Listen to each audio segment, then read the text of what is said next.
Welcome back to Lemma's Creations DIY. My name is Tammy. Let's start crafting.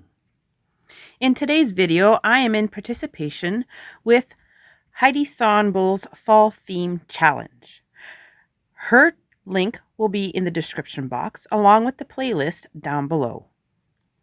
Please don't forget to go and visit them. Now I have this, I think it's a wood canvas board that you can get, and a tea towel. And what I'm going to do is I'm going to lay the tea towel on the inside of this wood canvas board. I first tried to use Mod Podge, so I started on the first little half here, spread out my Mod Podge, and then laid the tea towel down. And then realizing with the Mod Podge it was hard to get into the corners to make them fit properly, so I started to use my hot glue. And then I decided, as I can feel the Mod Podge seeping through the towel, it was best to use hot glue instead. So just using my hand and my spatula, I'm just smoothing the towel down into all the corners and getting it in there as tightly as I can. And then what I also do is I'll add some glue along the edge and on the top so that the towel wraps around the edge of this, we'll call it a sign now.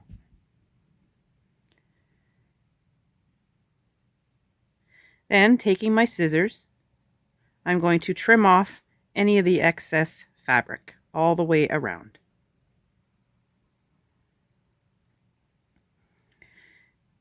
And that's how it is, looking so far. Now putting that aside, in a minute, I'm going to use this board. It came out of a painter's kit of acrylic little tubes of paint, and that was on top. I guess that would be the palette board.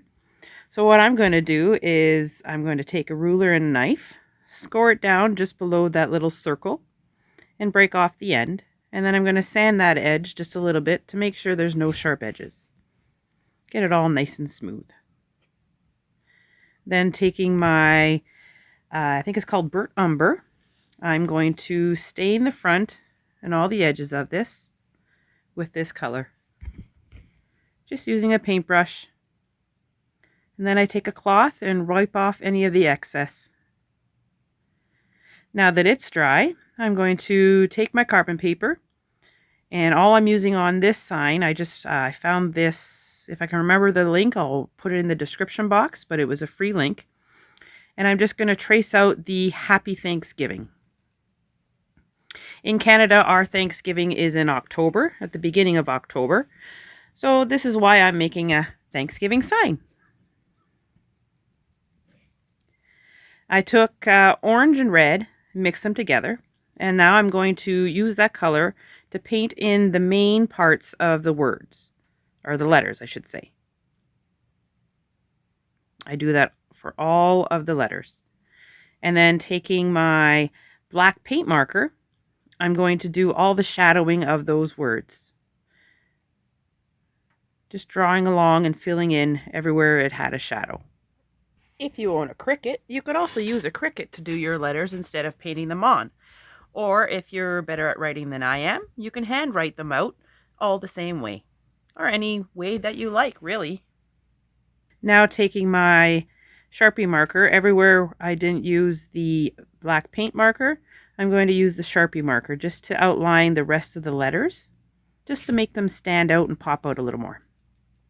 Taking some jute rope, I'm going to glue along the edge of this frame, all the way up until it meets the towel.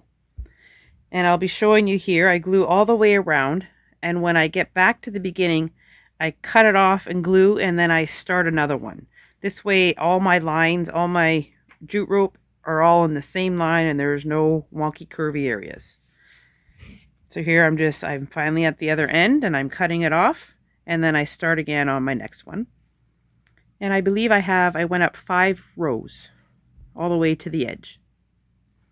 Now taking my lighter, I'm going to carefully burn off any of those little pieces sticking out, all those little hairy pieces sticking out.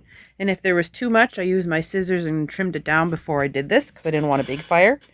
If you're too afraid to use a lighter, you can also do this step by using scissors. It could be a little scary, you know, you're afraid to catch something on fire, so this another safer method is with scissors. Now using some jute rope, I'm going to make a hanger on the back, tying a knot in each end, flooding it with glue, and adding a little bit of ribbon on top. And let's add the sign right in the middle using some hot glue. I hot glue it down into place. Now I have all these embellishments in my stash, and I think it's called a cornucopia, that little basket thing there. So I'm just trying to set it up to see how I would like it before I start gluing anything down. I'm arranging it around, then I realized I really need to look at it, so I used a candle to hold it up, and then I decided I'm going to have the cornucopia on the one side and have all the items falling out of it. I know some of them are a little bit bigger than this little cornucopia, but I like it.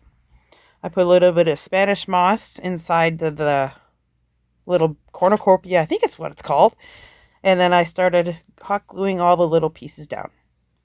Now, yay, I get to use my bow maker. If you'll notice, I made this bow maker in a previous video. I'm just going to take my orange ribbon, make my bows and my tails, and then I decided to use this jute rope and do the same thing. Didn't really have to. That one's a little easy to make, but I used it anyways. It was there.